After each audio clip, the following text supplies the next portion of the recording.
जिन्नी पाक फौज इंडिया ते गहरी नजर रख इन्हें कर लिया ना हमला ते भजदा ना स्वाद ते तस सी ना थोड़ा जगह नूं आउंदा हाँ उत्थों भज गया पर जिवें वांझू नहीं खेडदे मुंडे ओ बोलो वांझू या बांदर किला वेखिया जेड़े कमजोर मुंडे हुंदे सी ना वो पिछां खलोते रहिंदे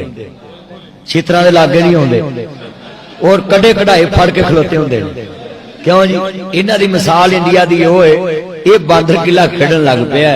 ते पुत्र जदों हुण तैनूं असीं कराया ना हज है तेनू लगेगा पता हाँ नानी याद करके मैं मैनू अपील करना मोदी नू हया कर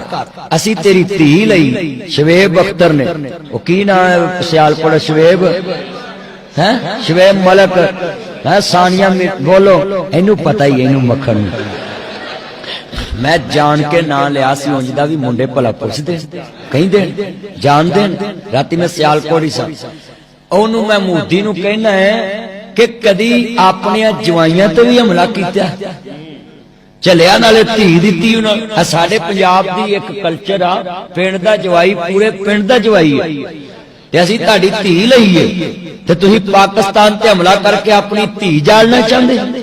साडी इज्जत करो पाकिस्तान तुहाडा जवाई भाई है बोलो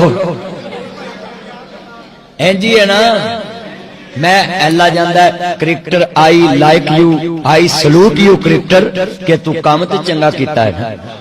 हाँ तुहाडे चों भी कोई इंडिया चो ले आएगा नहीं इंडिया चो भी कोई ले आओ बुढ़ी के इत्थे मोबाइल ते घेरी आउंदे जे मैं इंडिया नू कहांगा तू पाकिस्तान ते हमला करके पछताना है हाँ एटम बंब साडी कौम ते भाई मेहंदियां ते इन्नी फैरन कर दी है कि मुंडा सवेरे जेल हुंदा है लाड़ा सही गल लाड़ा जेल हुंदा है छुड़ाउणा पैंदा लाड़े नूं ते तू साडे नाल पंगा लैण दे हाँ लिख लो पुत्र जेब च पाला मोबाइल तो इहदे च की कढना पालो जेब च गल बड़ी वड्डी ऐने क्यों बई पाकिस्तान दी जंग दे विच अगर इंडिया ने अटैक कीता ते 10 लाख रुपया पहलो मैं पाकिस्तान दे अकाउंट जमा करावांगा तुसीं भी पाकिस्तान दा साथ देवोगे ना इंशाअल्लाह कोई तुसीं भी पैसे पूसे जमा कराओगे ना आ जेड़े मुंडे पैकेज पुकेज लाउंदे ने उन्ने दिन ना लाया जा ते पाकिस्तान दी मैं जेब च पा मोबाइल पुत्र गुफ्तगू सुन जिन्ने बैठे हो मैं 10 लाख का ऐलान किया है और इंशाअल्लाह एक इंडिया करे इधर हमला ते मैं लोगों को भी इकट्ठे करके ना ते फौज कही आना आप फड़ी जाओ ते बस इन्होंने तुन के रखो सही गल क्या भी पाकिस्तान का साथ देवोगे इंशाअल्लाह हाथ खड़े करके वादा करो इंशाअल्लाह अल्लाह ऐ कौम सारी है मेरे वतन मेरे बस में होता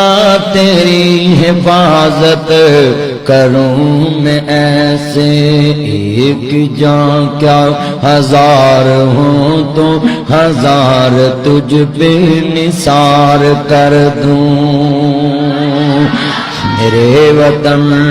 मेरे बस में होता तेरी हिफाजत करूं मैं ऐसे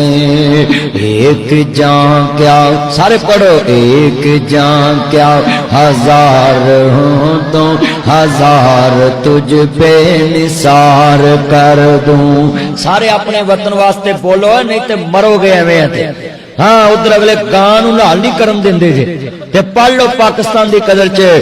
मेरे वतन मेरे बस में होता तेरी हिफाजत करूं मैं ऐसे एक जहां क्या हजार हो तो हजार तुझ पे दूं